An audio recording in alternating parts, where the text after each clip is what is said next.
The total of male and female populations in a city increased by 25% in 1970 to 1980. During the same period, male population increased by 40%, female increased by 20%. Okay, on 1980 to 900, female increased by 25%. 1990 में अगर female population was twice the male, then the percentage increase in total number of male and female from 70 to 90.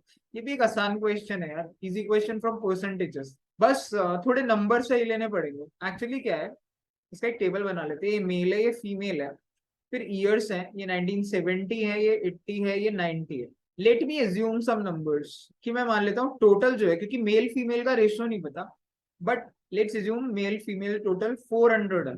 400 इसलिए क्योंकि अगले साल 1980 में 25% का increase हो गया, तो 400 में 25% का इंक्रीज होता है 100 का, यानी ये 500 हो जाएंगे. टोटल पॉपुलेशन 500 हो जाएगी. लेट्स अज्यूम मेल एक्स है, फीमेल वाई है, राइट. तो मैं कह सकता हूँ एक तो इक्वेशन ये हो जाएगी कि x plus y is equal to 400. दूसरा होगा, अब 1970 से 80 में जो मेल पॉपुलेशन इंक्रीज हुई है वो 40% हुई है, तो 100 से सॉरी x से 40% इंक्रीज होगा तो 1.4x हो जाएगा. एंड फीमेल पॉपुलेशन जो इंक्रीज हुई है वो 20% इंक्रीज हुई है, तो y जो है वो 20% इंक्रीज होगा तो 1.2y हो जाएगा. So I can write this as 1.4x plus 1.2y is equal to 500. This is my equation number 1. This is 2. अब क्या करेंगे, बस x y की वैल्यू सॉल्व कर लीजिए. फर्स्ट इक्वेशन को 1.4 से मल्टीप्लाई करिए. 1.2 से भी कर सकते हैं, लेट्स ट्राई दैट, क्योंकि वो सिंपल रहेगा. तो ये आ जाएगा 1.2x प्लस 1.2y, उससे y कट जाएगा ना, is equal to 12 4 48, that will be 480. अगर मैं इसे सब्ट्रैक्ट करूं तो ये कैंसिल हो जाएगा. This will be 0.2x which is equal to 20, which implies कि x मेरा बैठेगा 20 अपॉन 0.2. पॉइंट हटाने के लिए हम 10 से मल्टीप्लाई करते हैं, सो दैट विल बी 100. सो मेरे जो x की वैल्यू है ना वो 100 आ जाएगी, यानी मेरे जो मेल थे वो 100 थे. And by subtraction you can find कि फीमेल जो है वो 300 आएंगे, क्योंकि 100 प्लस 300 ही 400 होगा ना. आप y की वैल्यू भी डाल के देख लो. ठीक है, इससे यहाँ पे 140 आ जाएंगे मेरे 1980 में. जो मेरे मेल आएंगे वो 140 होंगे, और यहाँ पे जो फीमेल आएंगी वो 13 12 36 360 आएंगे. That is how the total is 500.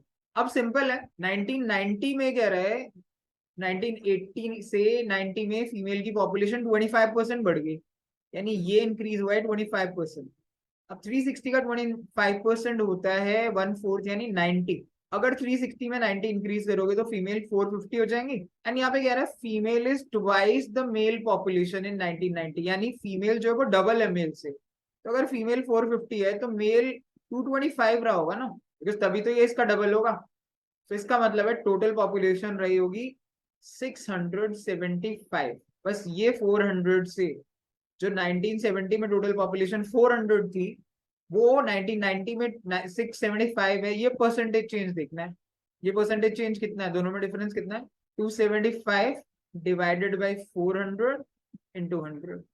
ये काट दीजिए, 4 से डिवाइड कर दीजिए, 4 6 24 and 4 8 32 and 4 7s are 28, 68.75. That should be my answer, which is option number D. तो ये परसेंटेज इंक्रीज है 1970 से 1990 की total population, total male and female population. तो ये भी एक परसेंटेज का आसानी क्वेश्चन है यार. आप नंबर देखिए आप कैसे लेते हो. जैसे हमने ये टोटल पॉपुलेशन 400 ली, क्योंकि 25% ऐड करना था, हम 100 भी लेके कर सकते थे, ऐसी कोई बड़ी बात नहीं है. बट आगे जाके क्या होता है कि कई बार डेसिमल से या फ्रैक्शन से डील करना पड़ता है, उसकी वजह से कैलकुलेशन थोड़ी ट्रिकी हो जाती है. अदरवाइज ऐसी कोई दिक्कत नहीं है.